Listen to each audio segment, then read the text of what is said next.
Salut, c'est Real Team et on est parti.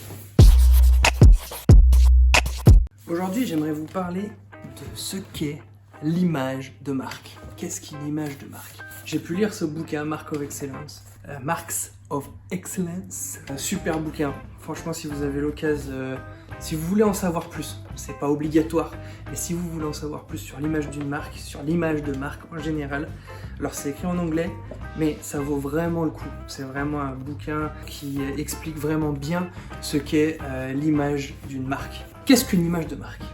Oui, monsieur, dame, qu'est-ce qu'une image de marque? C'est ce que le client ou les personnes autour d'une marque voient, ressentent ou perçoivent. Quand je dis voir et percevoir, c'est pas vraiment les mêmes termes, dans le sens où voir, on peut encore avoir la main mise dessus.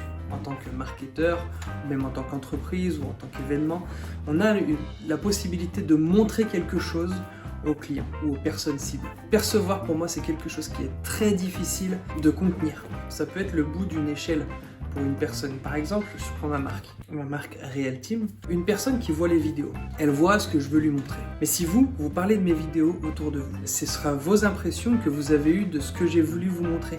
Donc vous devenez en quelque sorte perturbateur, c'est peut-être un sens péjoratif, mais en quelque sorte, vous venez perturber ou améliorer ou vendre du rêve ou alors complètement détruire l'image que moi j'ai pu vouloir vous donner à vous qui êtes mes premiers interlocuteurs. Et donc percevoir, c'est cette deuxième étape, on va dire, ou bien cette 15, 20e, 100e étape d'une personne qui a vu la marque, qui a retransmis, vous voyez, et ça peut être infini.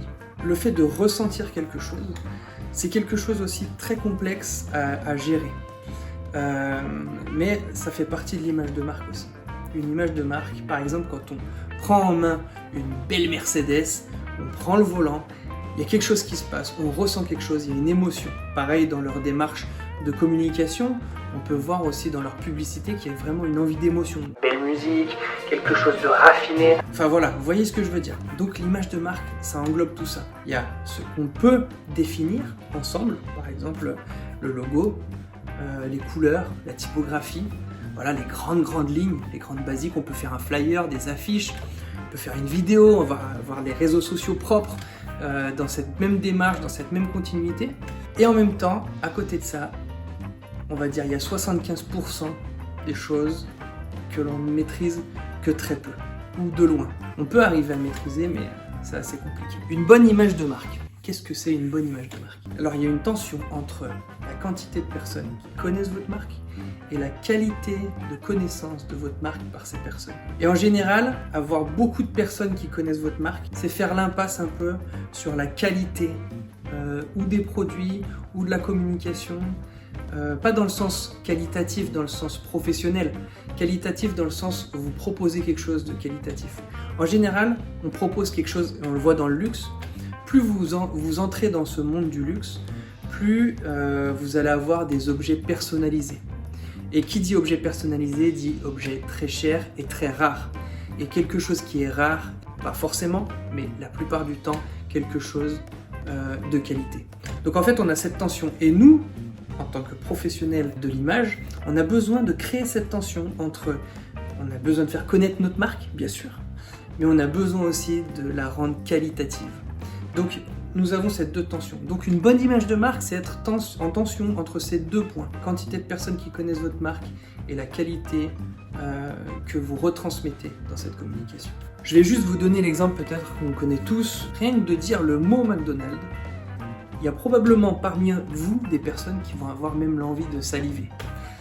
Il y a des personnes ceux qui sont un peu plus écolos, on va dire, vont être en colère, vont être dégoûtés. Pour les plus graphiques, on va dire, ceux qui ont un esprit plus créatif, vous allez pouvoir visualiser un hamburger ou même voir le M jaune.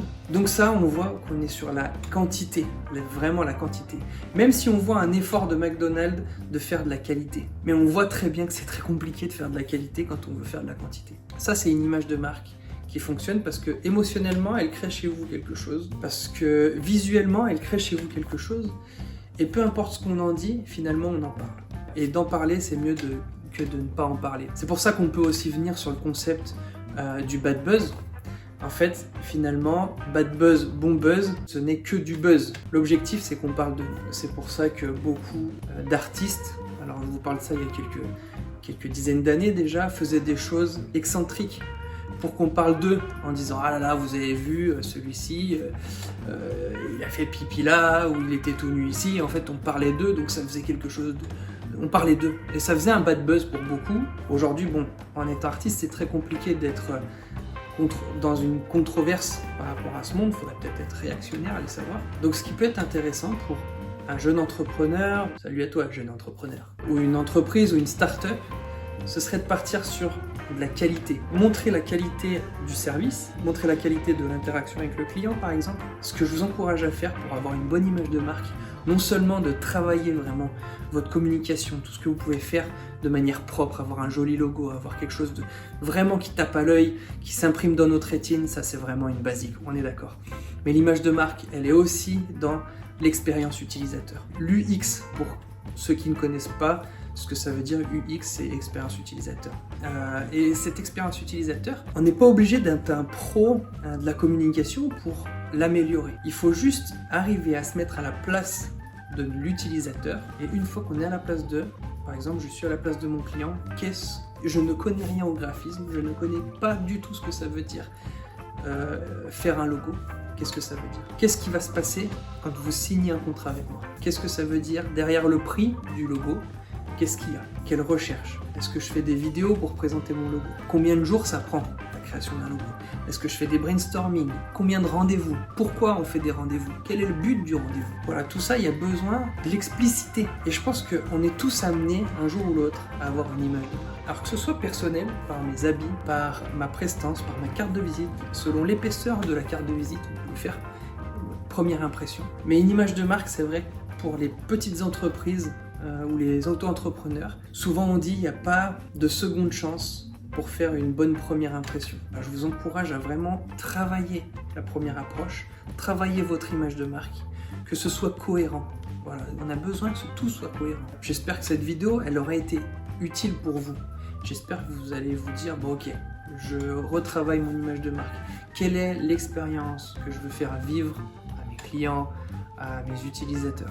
Comment je veux qu'ils se souviennent de moi? Par exemple, est-ce que je fais des cadeaux à mes clients? Comment je les fais? Je vous encourage vraiment à réfléchir à tout ça. Et bien sûr, si vous avez besoin d'une image, je suis à votre entière disposition. Sur ce, n'oubliez pas de rester curieux et rester créatif.